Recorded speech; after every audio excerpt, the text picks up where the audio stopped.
આજથી શરૂ થઈ રહી છે ઓવલના મેદાન પર ઇંગ્લેન્ડ વર્સિસ ઇન્ડિયાની પાંચમી અને છેલ્લી ટેસ્ટ મેચ।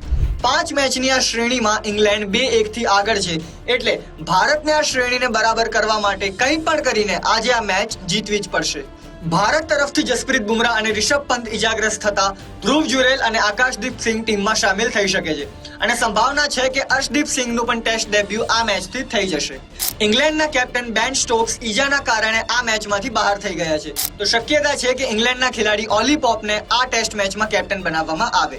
વાત કરીએ ભારતીય ટીમના ઓવલના મેદાન પર પ્રદર્શનની, તો અહીંયા ભારતે 17 મેચ રમી છે, જેમાંથી 2 જીત, 6 હાર અને 9 મેચ ડ્રો થઈ છે। ભારતીય ટીમને ઓવલના મેદાન પર છેલ્લી જીત 2021માં મળી હતી।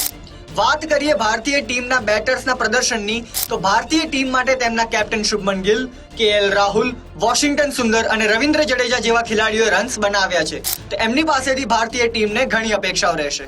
વાત કરીએ બોલર્સના પ્રદર્શનની, તો આકાશદીપ સિંઘે આ શ્રેણીમાં ઘણું સારું પ્રદર્શન કર્યું છે અને મોહમ્મદ સિરાજ પાસેથી પણ ભારતીય ટીમને વિકેટ્સ મળવાની આશા છે।